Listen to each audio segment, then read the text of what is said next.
I hope you have already seen Macbeth Act 2 Scene 1. Now we are getting into Act 2 Scene 2.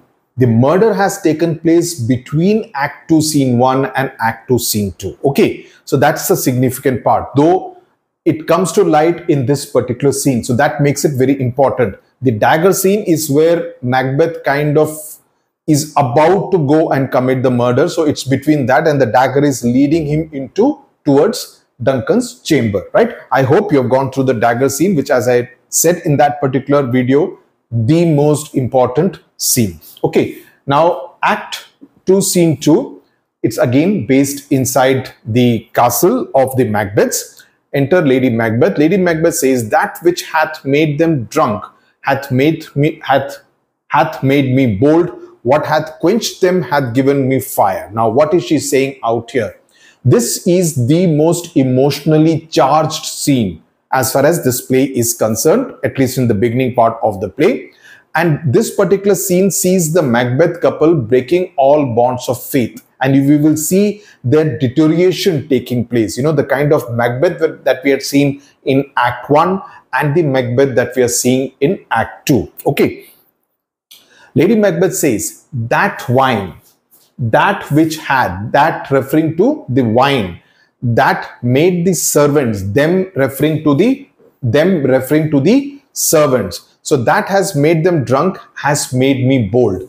The wine that has made them, the servants, the security guards drunk, has made me bold. Bold as in courageous. The drink that satisfied, quenched as in satisfied them, has given me fire, as in it has kind of inflamed me, you know, has kind of, you know, set me out on fire. So basically she means to say that the drink that quenched their thirst has actually given fire to her passion, to her motives, what she wants to achieve, right? And then she says, "Listen," hark means listen, suno, peace, be quiet.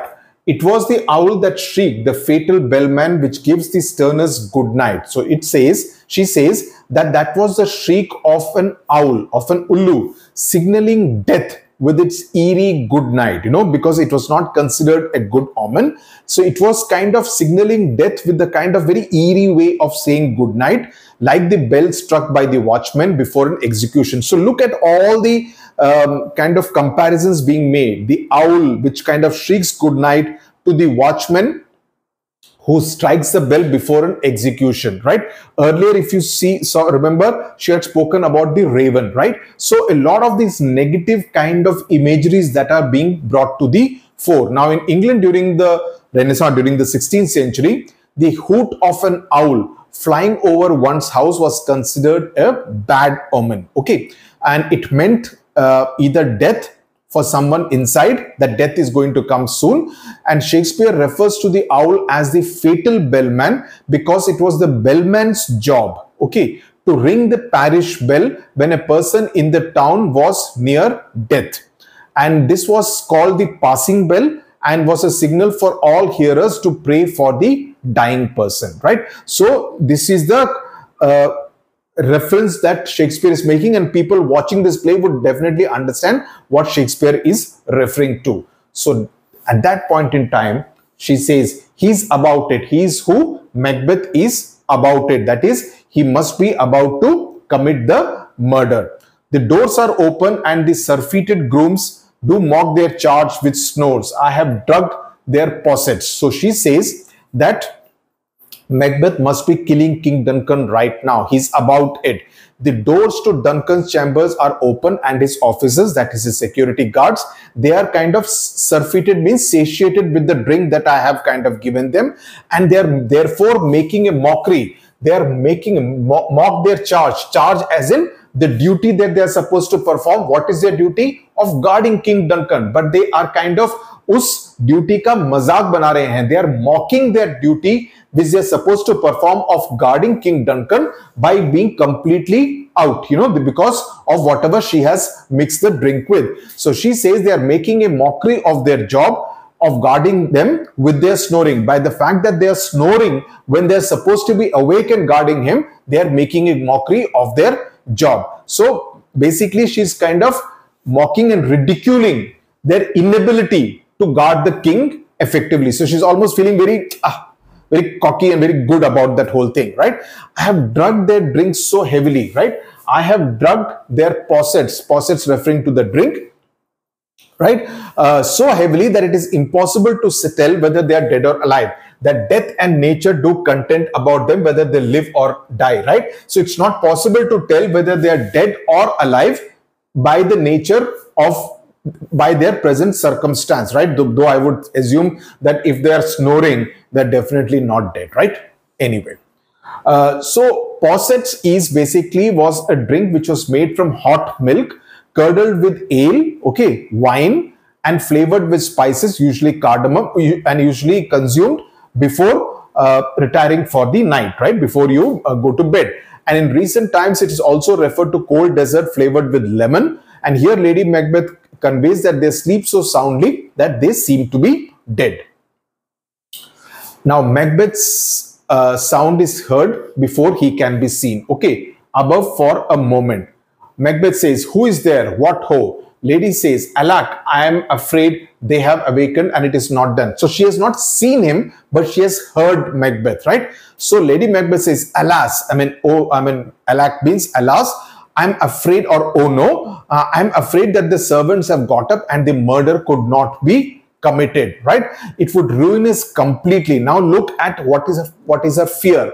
She says that it would ruin them completely if we made the attempt to murder the king and did not succeed in it, because obviously then they would be caught and then they would be executed, right? They would be punished with death penalty, right? So she's afraid of the circumstances if they are caught without having committed the murder, right? So she says, "I laid their daggers, the attempt and not the deed confounds us," right? So that is the fear that she has. And then she hears a noise. "Hark, I laid their daggers ready. He could not miss them. He could not miss them. Had he not resembled my father as he slept, I had done it." So she says that I put the daggers of the servants where Macbeth could not miss seeing them.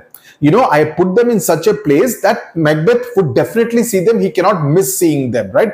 And then she says something very important out here. "Had he not resembled my father as he slept, I had done." Now, this is the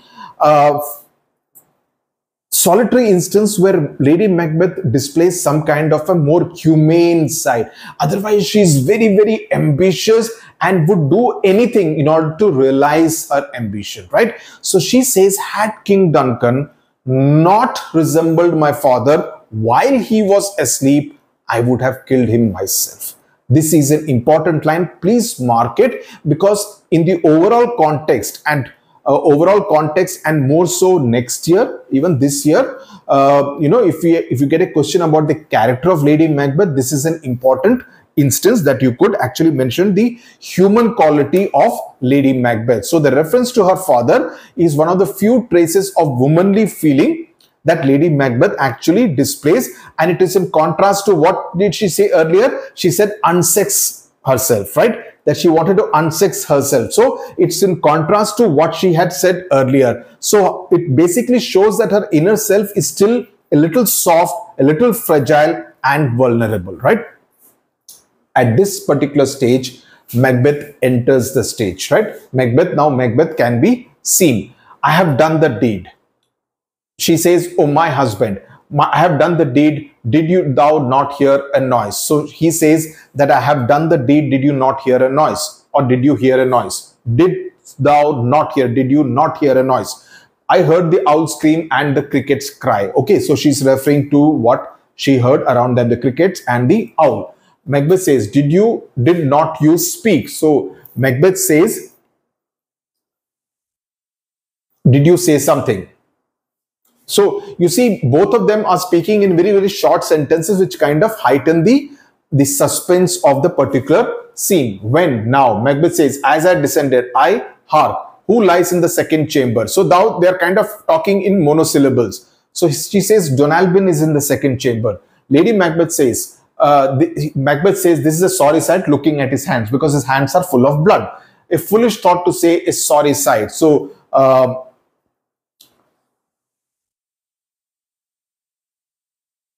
So the interesting thing is that Macbeth is also talking to himself. Look at my hand. So, the communication with his wife is kind of slowly breaking down, because one, they're speaking in very, very short sentences, and he's also talking to himself. So, it's not a very clear thing. Also, possibly because he has done something which he should not have done just a few minutes earlier. So Lady Macbeth says that's a foolish thing to say, that it's a sorry sight. Sorry said in the sense of a miserable kind of sight, that it's a very foolish thing to say that it's a miserable sight.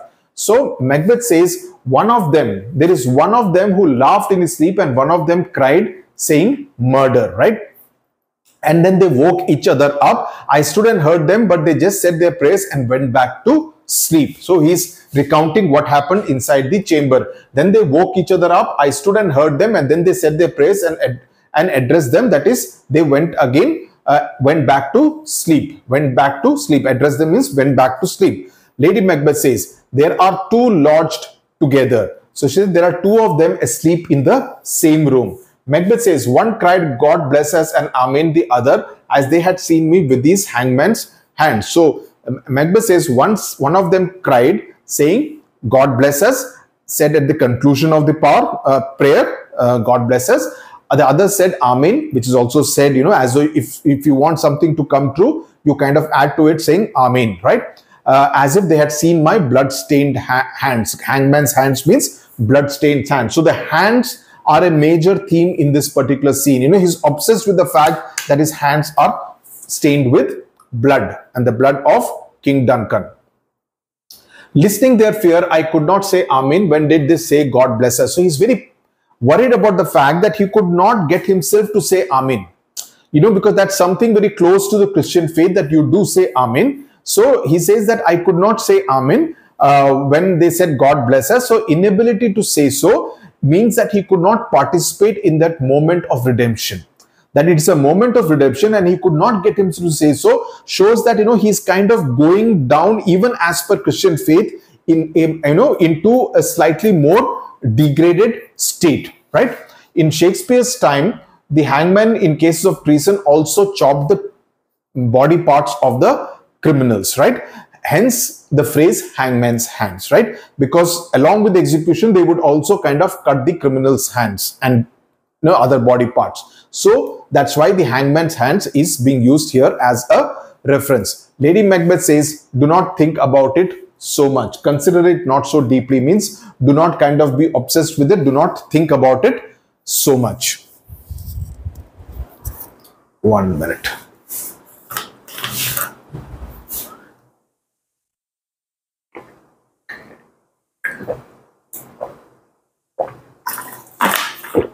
Oof.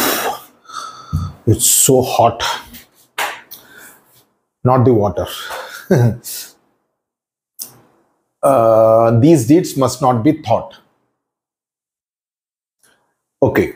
After these ways, so it will make us mad. So if we continue to think so much about it, it will make us mad. And it is the inability to say amen. Okay. The inability to say amen will make us mad.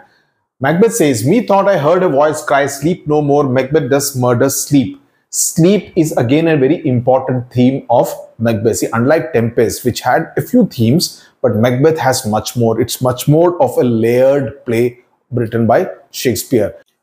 Methought I heard a voice cry, sleep no more, Macbeth does murder sleep. So Macbeth says that I thought I heard a voice that cried, sleep no more. Now, see, basically, whatever is spoken of till now is an indication of what will happen in the later half of the play, because the words are very ironic, because Macbeth is already feeling a little half crazy, half mad, and towards the end of the play, Lady Macbeth also breaks down completely. So this is significant in that sense. So this particular scene, Act 2, Scene 2, is a precursor to what will happen later on in the play, right? So Macbeth says, I heard a voice that said, sleep no more, Macbeth murders sleep, because he's killing King Duncan, who is asleep. And this, according to most people, they say it's the worst thing that you can do, that to kill a man when he or she is asleep.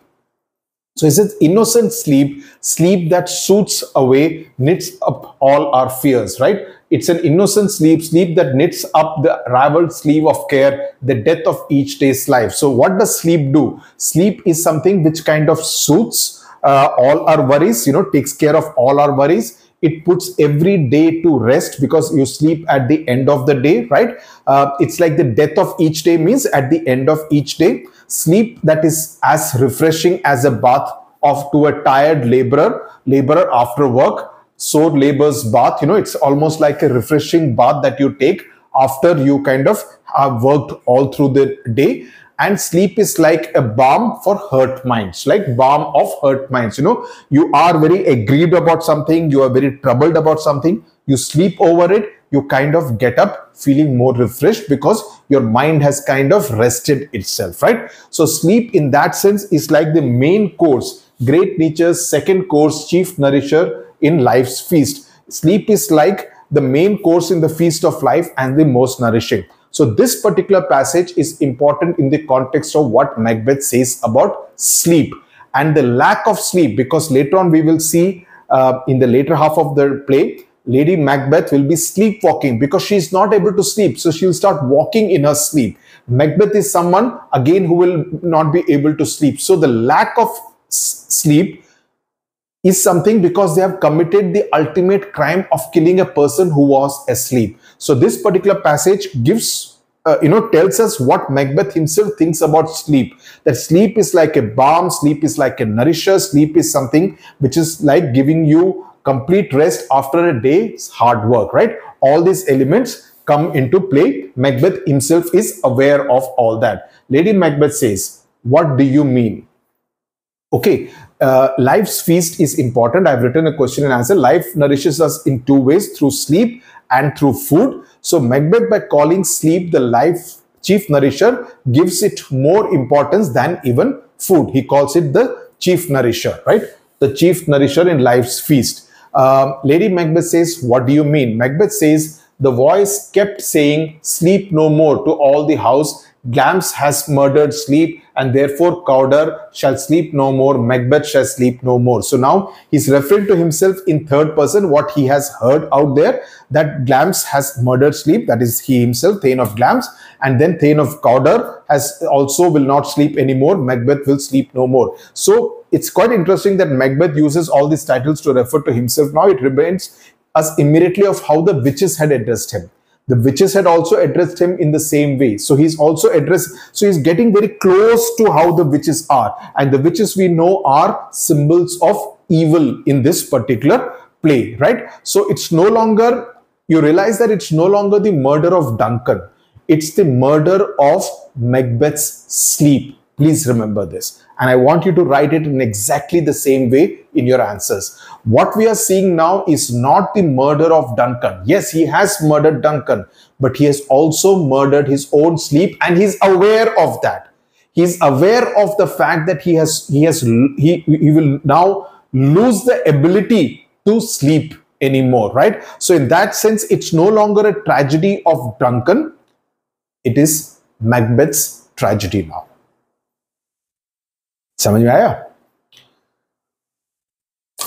Lady Macbeth says, who was it that said all these things? Who cried like this? So she's being a little practical because she now realizes that this man has now begun to hallucinate. Okay, why worthy Thane, you do unbend your noble strength to think so brain sickly of things. So she says that my worthy Thane, you make yourself weak, unbend your noble strength means you make yourself feel very weak when you think in such a cowardly manner. इतने डरपोक तरीके से तुम सोचते हो, and you think very foolishly. Brain sickly means you think very foolishly of things.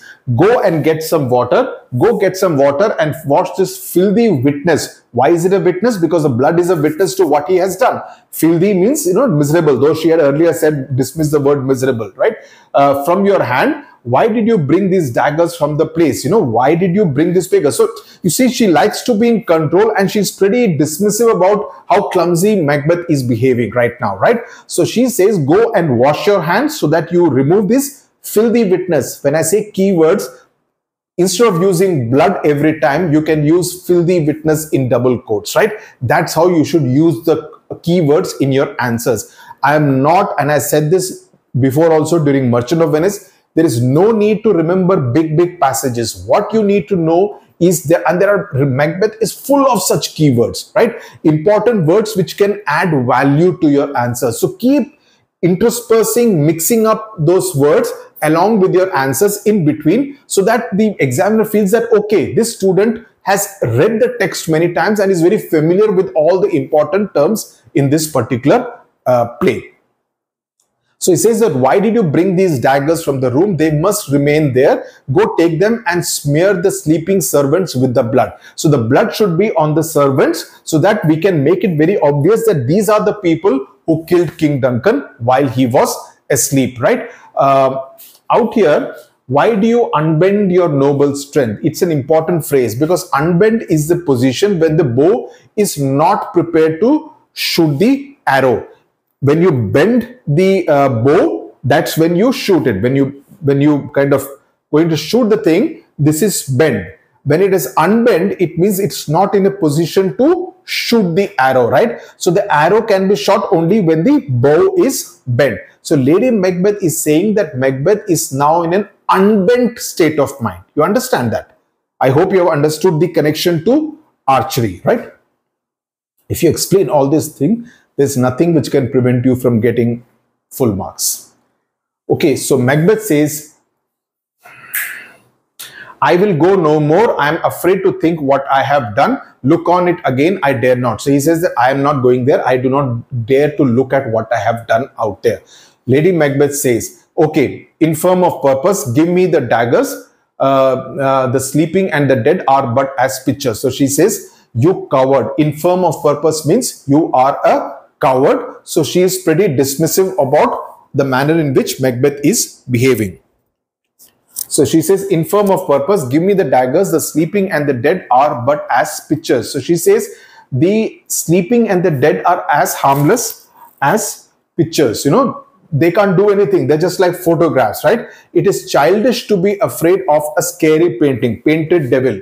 You know, it is the eye of childhood that fears. Only a child would be afraid of a devil's painting, right? Why would you be afraid, right? And it is childish. If Duncan is still bleeding, if he is still to bleed, I will gild the faces of the grooms withal, for it must seem their guilt. So if he is still bleeding, I will smear the faces, gild, cover, gild as in cover, gild the faces means smear the faces of the servants with the blood. They must appear to be guilty, that it is them who has committed the guilt of killing the king. Now, blood was often referred to as golden, which is why the use of the word gild out here, right?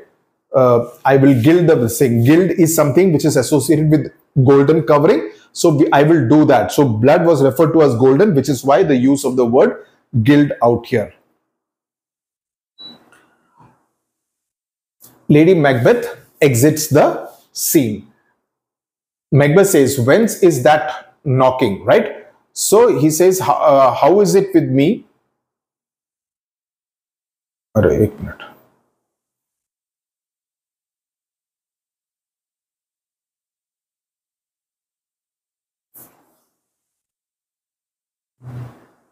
What is the sound of that knocking coming from?